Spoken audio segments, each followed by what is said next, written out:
હું વિશાલ સુતરિયા આપ સૌનું સ્વાગત કરું છું આપણી ચેનલ વીબી મેથ્સમાં। તો આજે હું તમારા માટે ટ્રિક 7 લઈને આવ્યો છું। હવે આપણે ટ્રિક 6 માં શું સમજ્યા કે આપણે જો ફ્રેક્શનમાં આપેલું હશે અને તમને પૂછશે કે સૌથી મોટી અને સૌથી નાની સંખ્યા શોધો, તો તેમાં શું હતો નિયમ કે તફાવત એક હોવો જોઈએ। તો આપણે પ્રોપર ફ્રેક્શન અને ઇમ્પ્રોપર ફ્રેક્શનની મદદથી સરળતાથી એક્ઝામ્પલ ગણી શકીએ છીએ।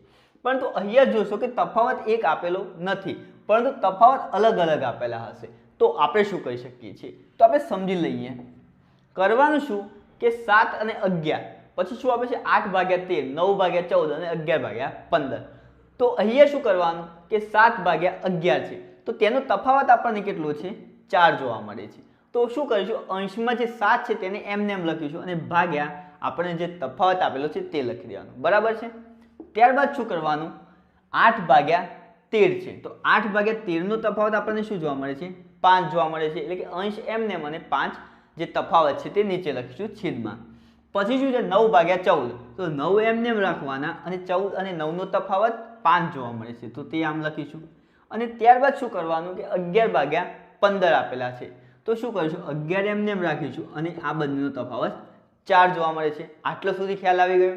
ત્યારબાદ શું કરવાનું કે જે 4, 5, 5 અને 4, તો તેનો લસા લઈ લે, 4, 5, 5 અને 4 નો લસા। તો આપણને ખબર છે કે આનો લસા તો આપણને 20 જોવા મળે છે। તો અહીંયા શું કરીશું, તેનો ગુણાકાર કરી દઈશું જે લસા મળ્યો તેના વડે, તો ગુણ્યા 20 અને ગુણ્યા 20, બરાબર છે। પછી શું 4 પંચું 20 એટલે કે 7 પંચું 35 જોવા મળશે। પછી શું છે 5 ચોક 20, તો 8 ચોક 32 જોવા મળશે। 5 ચોક 20, તો 4 9 36 જોવા મળશે અને 4 પંચું 20, તો 11 પંચું 55 જોવા મળશે। તો હવે ખ્યાલ તો આવી ગયો। તો સૌથી મોટી સંખ્યા શું જોવા મળશે, આ જોવા મળશે સૌથી મોટી, અને આના રિસ્પેક્ટમાં કોની વાત કરે છે 11 ભાગ્યા 15। તો આપણે લખી શકીએ છીએ કે 11 ભાગ્યા 15 એ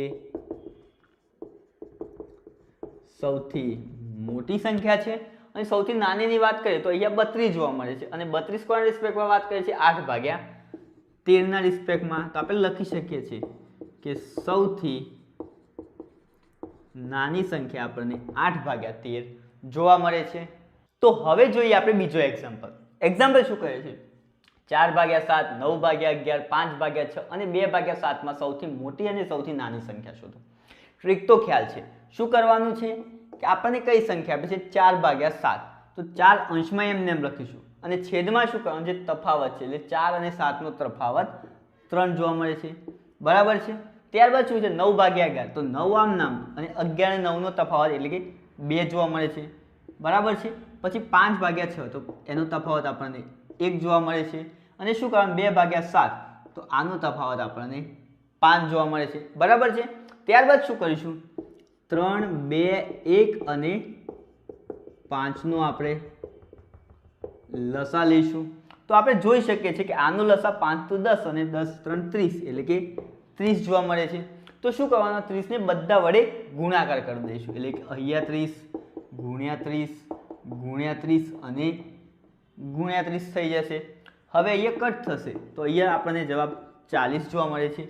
અહીંયાની વાત કરું તો 15 દુ 30 એટલે કે 15 નો આપણને ખબર છે કે 15 નો 135 જોવા મળે છે। અહીંયા તો કટ નહીં થયેલ 150, અને અહીંયા 5 36 એટલે કે 6 દુ 12 જોવા મળે છે। હવે તમને પૂછે કે સૌથી મોટી સંખ્યા કઈ, તો આપણે જોઈ શકીએ છીએ કે સૌથી મોટી સંખ્યા 150 જોવા મળે છે, અને કોના રિસ્પેક્ટમાં વાત કરે છે તો 5 ભાગ્યા 6 ના રિસ્પેક્ટમાં। તો આપણે લખી શકીએ છીએ કે સૌથી મોટી સંખ્યા 5 ભાગ્યા 6 છે, અને સૌથી નાનીની વાત કરીએ તો અહીંયા આપણને 12 જોવા મળે છે, અને 12 કોના રિસ્પેક્ટમાં વાત કરે છે 2 ભાગ્યા 7 ના, એટલે કે સૌથી નાની સંખ્યા 2 ભાગ્યા 7 આમાં જોવા મળે છે। તો હવે જોઈએ આપણે નેક્સ્ટ એક્ઝામ્પલ। એક્ઝામ્પલ શું કહે છે 4 ભાગ્યા 5, 13 ભાગ્યા 15, 17 ભાગ્યા 20 અને 19 ભાગ્યા 25 માં સૌથી મોટી અને સૌથી નાની સંખ્યા શોધો। ટ્રીક તો ખૂબ જ સરળ છે। કરવાનું શું છે અંશમાં 4 એમને અને છેદમાં શું કરવાનું કે આ બંનેનો તફાવત એટલે કે 1 જોવા મળે છે। પછી શું 13 ભાગ્યા 15 માં તફાવત કેટલો જોવા મળે છે 2, એટલે કે છેદમાં લખી દઈશું। પછી શું 17 ભાગ્યા 20 માં તફાવત આપણને 3 જોવા મળે છે, અને 19 ભાગ્યા 25 માં તફાવત આપણને 6 જોવા મળે છે। ત્યારબાદ શું કરવાનું 1 2 3 અને 6 નો લસા લઈ લઈશું, એટલે કે 1 2 3 6 નો લસા। તો આપણને ખબર છે કે આનો લસા આપણને 6 જોવા મળશે, તો ગુણાકાર કરી દઈશું સીધો। હવે શું થશે તો 6 ચોક 24 જોવા મળશે, 3 દુ 6 13 3 39 જોવા મળશે, 3 દુ 6 એટલે કે 17 દુ 34 અને 6 એકા 6 એટલે કે 19 જોવા મળશે। હવે આપણને જોઈને જ ખ્યાલ આવે છે કે 39 એ સૌથી મોટી સંખ્યા છે અને કોના રિસ્પેક્ટમાં વાત કરે છે 1 2 એટલે કે 1 2 એટલે કે 13 ભાગ્યા 15 એ સૌથી મોટી સંખ્યા અને સૌથી નાની આપણને શું જોવા મળે છે 19 અને 19 કોના રિસ્પેક્ટમાં વાત કરે છે 19 ભાગ્યા 25 માં, તો સૌથી નાની સંખ્યા આપણને આ જોવા મળશે। તો હવે જોઈએ આપણે આ ટ્રીકનો લાસ્ટ એક્ઝામ્પલ, એટલે કે આપણને વધુ ખ્યાલ આવી જાય। એક્ઝામ્પલ શું કહે છે 2 ભાગ્યા 3 5 ભાગ્યા 7 8 ભાગ્યા 13 5 ભાગ્યા 6 અને 9 ભાગ્યા 10 માં સૌથી મોટી અને સૌથી નાની સંખ્યા શોધો। કરવાનું શું છે કે 2 એમ રાખીશું અને આ બંનેનો તફાવત 1 એ છેદમાં લખીશું, બરાબર છે। ત્યારબાદ શું કરવાનું 5 ભાગ્યા 7 એટલે કે 5 આમનામ અને બંનેનો તફાવત 2 જોવા મળે છે। 8 ભાગ્યા 13 એટલે કે શું કરવાનું 8 એમનેમ અને છેદમાં જે તફાવત છે તે 5 ભાગ્યા 6 માં તફાવત 1 જોવા મળે છે અને 9 ભાગ્યા 10 માં પણ તફાવત આપણને 1 જોવા મળે છે। ત્યારબાદ શું સમજાય કે આ જે નીચે સંખ્યા આપેલ છે છેદમાં તેનો લસા લેવાનો, એટલે કે શું કીધું છે 1 2 5 1 1 નો લસા આપણને 10 જોવા મળે છે। તો શું કરીશું 10 વડે ગુણાકાર કરી દઈશું।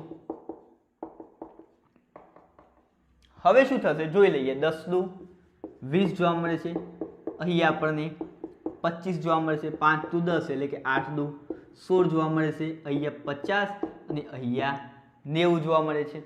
હવે આપણે જોઈ શકીએ છીએ કે સૌથી નાની સંખ્યા આપણને 16 જોવા મળે છે અને 16 કોના રિસ્પેક્ટમાં વાત કરે છે ત્રીજા નંબરના, એટલે કે 8 ભાગ્યા 13 એ સૌથી નાની સંખ્યા જોવા મળશે અને સૌથી મોટી સંખ્યા આપણને કઈ આપી છે 90 અને 90 કોના રિસ્પેક્ટમાં વાત કરે છે 9 ભાગ્યા 10 ના, તો આ સૌથી